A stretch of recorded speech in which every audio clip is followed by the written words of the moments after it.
Good morning to one and all. Today's lecture topic is management of compromised ridges in prosthodontics. So you can see these are the three examples of the things we are going to deal with today. So we're going to deal with the severe ridge resorption, and we are going to deal with flabby ridge. So this is an impression of the special tray, how we take a flabby ridge. Okay, so coming to the learning outcomes. That means by the end of the lecture, you'll be able to select and outline the appropriate material and technique for compromised ridge conditions, summarize the principles and theories of impression making related to those certain conditions, analyze extraoral, intraoral findings, again relating to the certain compromised ridge conditions, summarize the post-denture instructions, problems, and its management, and discuss prosthodontic management of patients with residual ridge resorption, combination syndrome, and single complete denture. Okay, so coming to just an overview of how we see the compromised ridges, it can be divided into four parts. That is severely resorbed mandibular ridge, second is the flabby or hyperplastic ridge, single complete denture, and a combination syndrome. Okay, coming to first the severely resorbed mandibular ridge. So what it is exactly it's a condition where there is an irreversible, progressive, and multifactorial cumulative disease of the bone reconstruction. So it is basically the thinning and the resorption of the mandibular bone, most commonly seen in the mandibular bone, and as you can appreciate in these photos. So uh, this is a term used for diminishing quantity and quality of the residual ridge after the teeth is removed. Okay, so you can see that there's severe resorption in these three cases, the same patients, three different views. Okay, so in the prosthetic sense, bone is considered to be the base which provides support for dentures. So we have to have a proper bone so we can place our dentures and create all the other functions. In this case, the ridge and the bone is really thin, and we'll see how we treat it. Okay, so clinical problems in RRR, that is the residual ridge resorption. Okay, in short, known as RRR. Okay, so extensive RRR cases, you can see narrower, more constructed residual ridge, decreased supporting tissues, so very thin, and all the supporting tissues will be gone and it'll be really narrow, and there will be increasing in the inter ridge space, and because of that there are going to be no retention, no stability, and dislodgement of the denture. So what other features takes place here is the loss of vertical dimension, and that also gives rise to the aesthetic problems. So the appearance of sadness in frontal view. So you will see like the drooping of the lips, which makes it look appear like that. Chin tends to appear closer to the tip of the nose, and of course, then there's decrease in the vertical dimension of the dentures, which may affect and cause neuromuscular disorder in the mandible. Okay, so you can see there can be TMJ issues, and those things can cause neuromuscular disorders, not in all the patients, a few patients. Okay, fourthly, the approximation of reference structures to the crest of ridge. So all the other structures will be really near to the ridge, as the bone has recessed really down. So the sensory nerves may lead to pain, that is the mental and the incisive nerves. Muscles and its attachment leads to looseness, loss of stability and retention. The genial and the mylohyoid bones, that is the bone process, leads to loss of stability and retention. Some mandibular salivary gland also leads to loss of stability and retention. So you can appreciate the genial tubercle here and the muscle attachment. So all the structures will be really evident as the proper muscle coverage and the bone coverage is gone. So these things will be more evident, and which will lead to problems when you place a denture or take an impression. The clinical factors which affects the bone resorption are three main factors. There are more: anatomic, metabolic, mechanical, and functional and prosthetic. Okay, so these are the factors. So the anatomic factors can be the size and the shape of the ridge relation, thickness and character of the mucosal covering. So as it reduces, there's going to be more problem in the stability and retention of the denture. The metabolic factors are age, the sex, the gender of the patient, nutrition, hormonal balance, and osteoporosis. Coming to the functional factors, that can be frequency, direction, and amount of force applied to bone. Prosthetic factors are the type of denture base, form, type of teeth, interocclusal distance. So everything, in short, can lead to, can affect the bone absorption. Okay, so how do we manage or prevent RRR? By using three different things, that is overdenture, dental implants, and impression technique. So overdenture basically preserves what is remaining, and it is placed on two or more teeth, usually are the canines, so it will preserve the proprioception. Okay, so it will help in minimizing the ridge resorption, contribute to enhance retention, stability, support of the prosthesis, along with preservation of proprioception. Okay, so introduction of dental implants has obviously, revolutionized since the clinical practice. So use of dental implants supported prosthesis can also avoid continuing residual ridge resorption. Okay, so this is also a good option. Coming to the impression techniques, so in patients with severely resorbed ridge, there have, of course, there's lack of supporting structures with decreases support. There is encroachment of supporting mobile tissues onto the denture base, denture borders, which reduce the stability and the retention. So coming to the selective pressure technique, so selection of a proper tray and correct impression procedure is very essential for an accurate impression. So the selective pressure technique is really important, and it should be specially advocated to manage RRR. Okay, so it makes it possible to confine the forces acting on the denture to the stress bearing areas, which helps in withstanding the mechanical forces induced by the denture wearing. Okay, so we need to concentrate on force on certain areas and relieve forces on the other areas. Okay, so reducing the forces required to drive the denture teeth through the bolus of the food. So what other things should we do? We should increase the denture bearing area, reduce the size, and alter the morphology of the occlusal table. That's why in RRR cases, sometimes it's advocated to use monoplane occlusion. So, so the cusp and the ridges are not so well defined. They're almost like the flat teeth. So it gives less pressure while masticating. Okay, eliminating disruptive occlusal contacts, which leads to denture stability. So, of course, this can be checked when we are doing a denture issue. So, this will help direct the forces on the right direction. Okay. Okay. In this photo, you can see a primary cast, a special tray, and on the special tray, what can we see?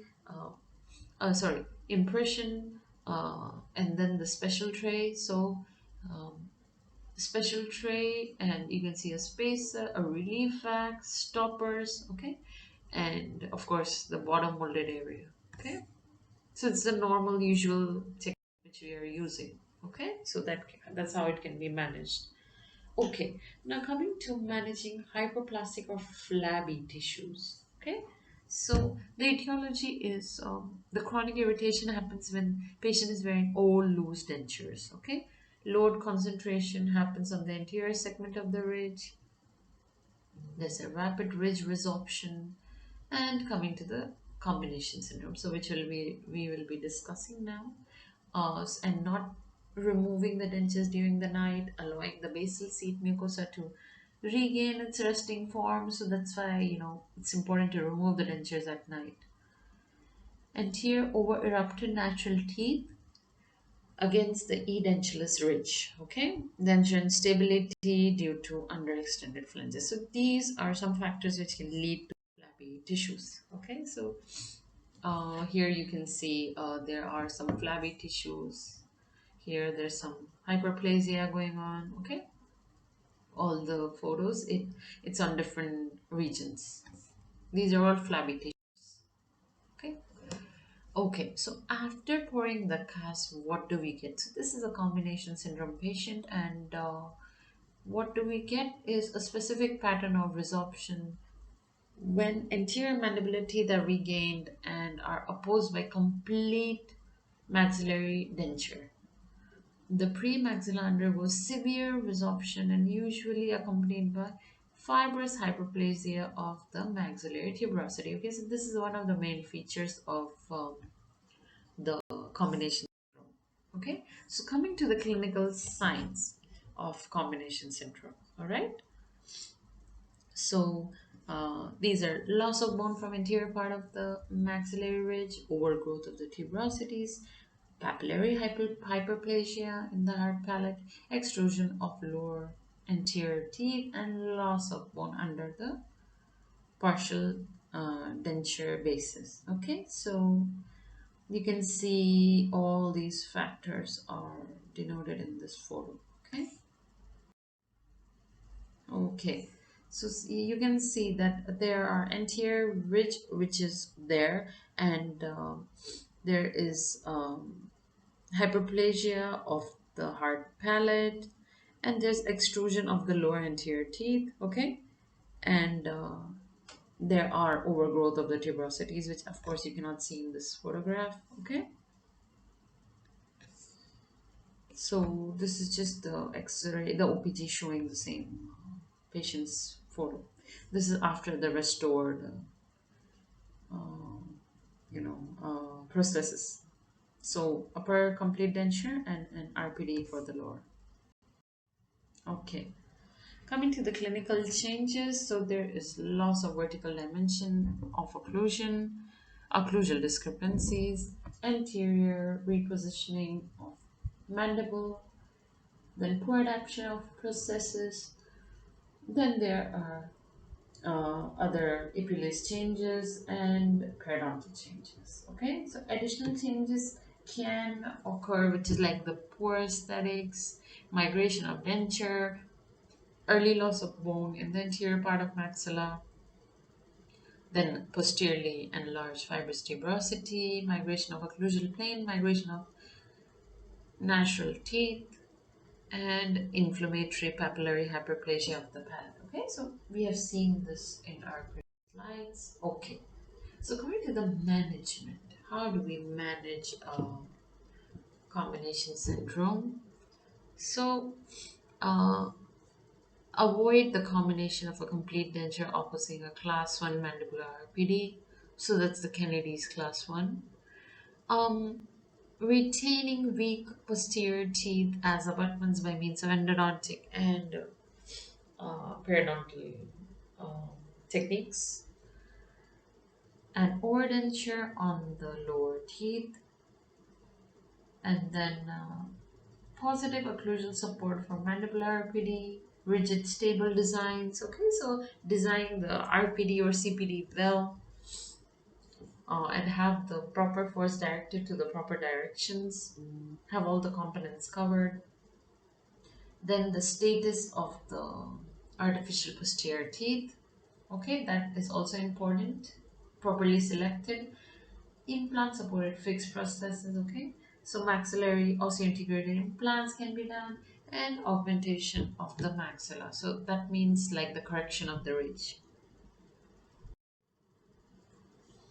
Coming to the conservative management here, conservative approach. So this is like the recovery program, and then we'll come to the prosthetic phase. So first, coming to the conservative approach, that is the tissue rest can be given. So the denture should be removed from the mouth for at least 8 hours every 24 hours. for a few days before making a new impression to allow the inflammation to subside. Okay, so this is one approach which is a conservative approach. Soft tissue massage, so massage of the soft tissues 2 or 3 times to stimulate the blood supply and aid in recovery can be done. So coming to the prosthetic phase, okay, again,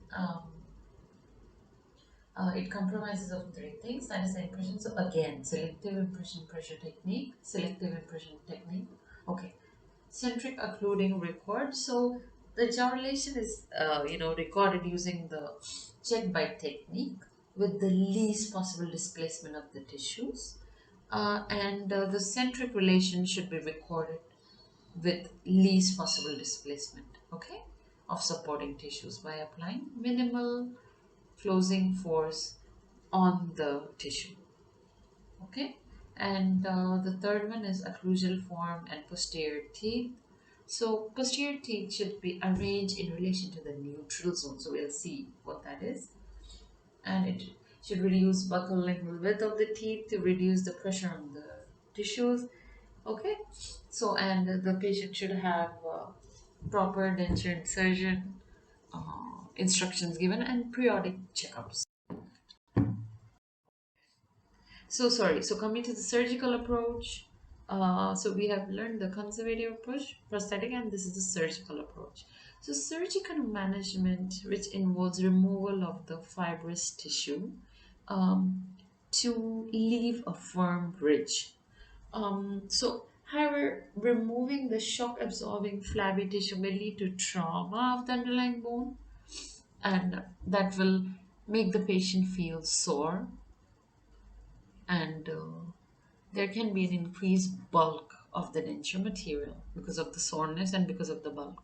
Okay, so there is a risk that the flabby tissue may reoccur. So, removal of the fibrous material may also reduce the height of the ridge, decreasing the chance of stability of the denture. So, sometimes ridge augmentation is indicated, but which augmentation by subperiosteal injection of a hydroxyapatite. So this can also be done, but again, there are a lot of drawbacks of the surgical management. So usually when we just do the prosthetic approach, it works well. The conservative approach doesn't work really well.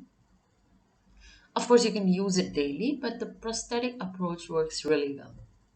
So usually the patients don't really have to go for a surgical management. Okay, so coming to the concept of neutral zone. So this is an important concept which you should know. So neutral zone concept is the basis of this approach is that the complete denture is to locate it's this sorry this approach is used to for the complete denture, so it can locate that the area in the edentulous mouth where the teeth should be positioned, so that forces exerted by the muscles will tend to stabilize the denture rather than unseat it. So of course we do not use it in a daily basis, but usually we try and place teeth in the neutral zone so it doesn't really so I'm talking about we do not use the technique of formation. Usually we try and incorporate these principles in our teeth setting.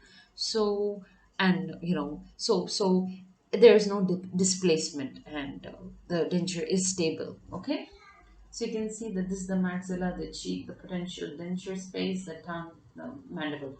So this is the neutral zone, okay, covered by the tongue and the cheeks. So you should place the teeth here rather than anywhere else. Otherwise, it will cause the teeth to unseat.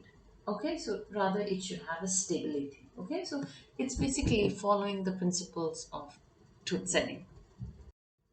But however, there is a technique to locate the neutral zone, which of course we do not use it in all the cases, but at least you should be aware of doing it. So, objective achieved by this approach are the teeth will not interfere with the normal muscle function, and the forces generated by these muscles against the denture, especially for the resorbed lower ridge, are more favorable for stability and retention. So, basically, to increase the stability and retention, and so that the denture is seated and it does not move from our movement of the tongue and the cheeks. Okay,